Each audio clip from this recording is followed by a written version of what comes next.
What's going on, everybody? It is April 23rd. That means HBO Max has premiered Mortal Kombat, the movie reboot. We have tested our might, we have watched it, and we have thoughts and feelings on the topic, and we're going to give them to you right now. My name is Travis. And I am Peel, and this is the Travis and Peel Show. Get over here!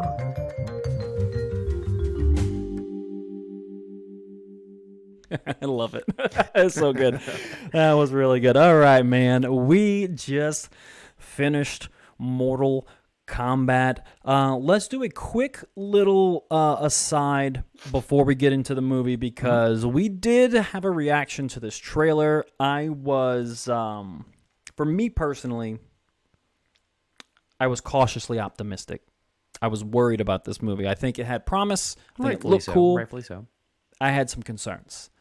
I love this movie. It was fun. It was really, really fun. Like, it's corny. It has its issues, but I honestly feel like it took the 1995 movie and modernized. It took the idea, like the spirit of that movie, and modernized it. And just threw it 30 years into the future. It was really well done. I have some quirks. I have some issues. Oh, yeah. There's some opportunities. Yeah, absolutely. I mean, they're definitely setting this up for a series. For sure, they want to set this up for a series. So I think we can guarantee that we'll see at least a Mortal Kombat 2. But I think they said 3 movies, though, right? They said this is a trilogy? Up to 3 movies, I think. But I think we'll for sure see a sequel for sure. But for me, man, I got to say, I enjoyed it. I thought talking quick about the things that I love, I thought the movie looked good, like filmed well. I thought they had some good sets and scenes. Like the old movie tried to really go over kind of overboard with this really dark and demonic outworld and everything like that. And I thought the barren wasteland had a really good touch. Like everything that they decided on a creative level about how everything should look and feel, even the characters, like the modern take on Melina and stuff like that. I thought everything worked like that. Reptile wasn't as bad as my concerns were during the trailer. Through some of those shots, it was still bad. I like Reptile as a playable character, So I was kind of upset with what they did to my boy, but it's all right. It's all right, because who stole the show for me for most of this movie? It's got to be Kano, man. Kano, man. Kano was great as a character back in the day, and they really just let you have it for most of this movie. He was great, man. He was definitely the comic relief throughout this film. God. Every line worked. Every line worked. Yeah. There's not one line in Kano's script that didn't work for me. He was great. He was really, really great. If I were to call out my favorite moment in the entire movie, it would be Liu Kang training with Kano and leg sweeping him constantly, and Kano criticizing him with the legs. Because if you've played Mortal Kombat, he did the jump. Yeah, if you've played Mortal Kombat, you know that when people are just desperately trying to win, they're just gonna spam that leg sweep. It's the only thing you can do. I've screamed that at people in the arcades, stop sweeping.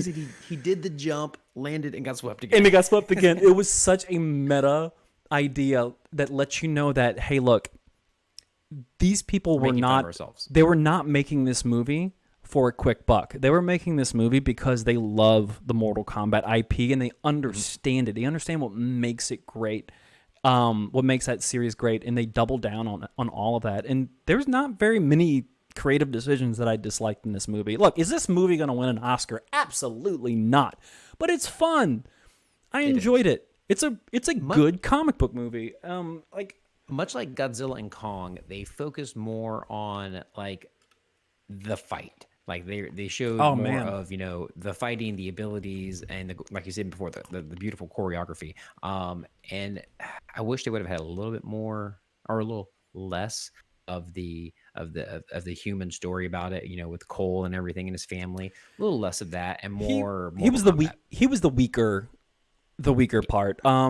like he's important to the story because of his lineage, but he like they're trying to like really quickly, like within the first 15 minutes, like getting you like loving the fact that like getting behind him, he's a family man, like he's down on his luck. He used to win all the time, and now he's losing, and you got to empathize with him. And like it falls into this trap of like what happens.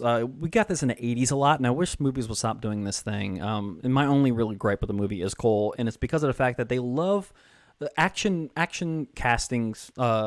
Companies like to cast real life stuntmen or martial arts people and put them in the forefront of the movie. And like these guys are great when they're doing their craft, but when they're like acting, it's not. And so like Cole was just rigid, not believable. I thought Cole was better in the back half of the movie. I thought in the front half of the movie, just fighting. Yeah, when he was just fighting.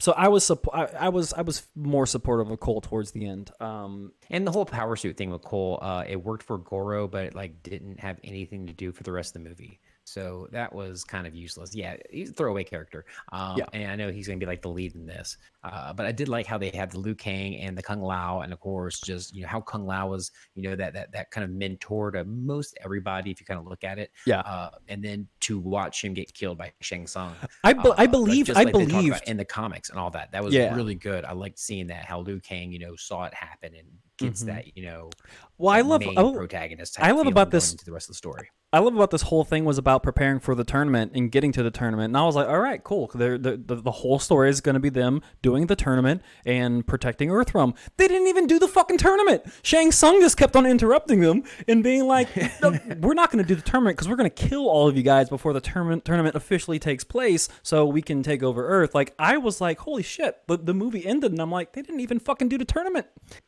They didn't even go to. They still have to save Earth. So like I thought that was really cool. Like it subverted like some really cool expectations for me in a good way because like I thought I knew what this movie was going to be and I didn't. And that's what pleasantly surprised me about this film. I like it's probably if I give it like a out of 10 score, it's probably going to be somewhere around like 7.5 for me, which is great. It's the most I can ask for this movie, especially after our initial thoughts when we watched the trailer. As long as you didn't set that bar up here and you just brought it down and you're just like, hey, this is a video game movie about killing people. That's what you got for the most part. So with that kind of being said, I would like to go into something real quick. Obviously, it was a fun movie. We both agree on that, correct? We know that it was not meant to be taken seriously because they definitely threw in those things that, hey, this is us appreciating what we love about the game. And these characters. Cabal, awesome, great. I thought Cabal was how they did Cabal and everything. But what was your favorite fatality in this? What Kung Lao's hat. In this? Kung Lao killing Natara on the ground. Yeah. Kung Lao killing Natara. That's one of my favorite. That's one of my favorite fatalities in the game. So to see it I stood up. I was eating dinner. And then I dropped my fork and I just stood up and pumped my hands in the air. I was excited, man. I thought that was great. Yeah, that was a really big moment for me. If this was in the theater, I would have screamed for joy. It was an awesome scene. I thought the way Cole took out Goro was pretty visceral and fun. I thought that was cool. It was very visceral. The Jax fight was good. All the fights were good. That's what was great about this movie. Like when there was fighting going on, there was not one bad fight. There wasn't. Yeah. It was awesome. And then, like, when seeing the Scorpion Sub-Zero fight, that was really fun. We saw the Sub-Zero decoy move. That was really cool. We saw the ice wall. We saw so many things that we've done personally in the game. So it was great to see that. We even got the original OG Scorpion fatality. Yeah, so everything with Scorpion and Sub-Zero worked for me. Way better than the first movie because the first movie was very boring between those two, and that was one of my gripes about that movie. They were just henchmen, yeah, and some characters like got relegated to that status too. Like Melina is a fan favorite character. People love Melina, and see her just get wiped out like a little henchman, and not be taken. Like it would have been cool to have more Melina in subsequent movies because we know that they're going to bring Katana in this, and the whole Katana versus Melina thing is like a real big part of those characters. So to see them dispose of the original like game story, so to see them dispose of Melina was a little bit disappointing for me. I think they could have saved her. And no real Raiden love. We didn't get a. I like this Raiden special from Raiden. I like this him, Raiden, but we didn't get anything from Raiden. He kind of hinted that there's only so much that he can do. We knew that that's how it's always been, though. Yeah. So, I think maybe it could have been a scheduling thing with the actor. Who knows? He's a big actor in Japan, so it could have been a scheduling in the next movie. Yeah, for sure.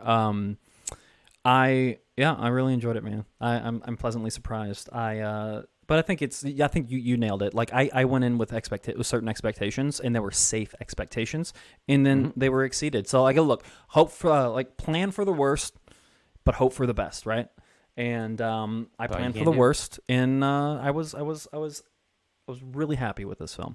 It was really fun. That's the main thing to get away from this. It was a fun movie. There were definitely a lot of great moments, and the cool characters. Like I said, Kano was fantastic. So good. I really liked the Liu Kang dude. Man, that dude was fucking ripped. Was sold. Kano was like, okay, Magic Mike. I was sold on. Yeah, that was really good. I was sold on Liu Kang. I was sold on Kung Lao. We didn't have much time for us to really get to enjoy and like Kung Lao as a character before he was killed off, but I at least kind of believe Liu Kang being so upset because he was like, "You need to show this man." There was history. So that's why I said I love that scene. Mm-hmm. Yeah, we had history. We know they had history, so he was really, really affected, and we know at the end of the day, Liu Kang is the true hero. So he'll win the day one day, and they casted him great. I thought he was awesome. The bicycle kick. And I didn't like Shang Tsung until he killed Kung Lao, and I saw him actually do the soul suck and everything. I was like, here we go. Yeah, and we go. Your soul is mine. He was very boring. He pulled the whole entire movie. I love that he pulled the "Your soul is mine." They did a lot of little throwbacks from the original movie that they threw the lines in there, but just delivered differently. Usually, and I thought that was pretty awesome. Usually, lines taken straight from a game and just put in a movie just for the sake of saying the line. Fatality. I didn't hate it in this movie. I usually hate that kind of thing. You were worried about it in the review. Kano wins. I was like, yes, you did. Yes, you did. I was all for it, man. So definitely a 7 out of 10 for me. I want more. When they announce the sequel, I'm there day one for sure. 100%. And so with that, my friends, I want to say finish him. Like, share, subscribe. Bye. Whoopsie.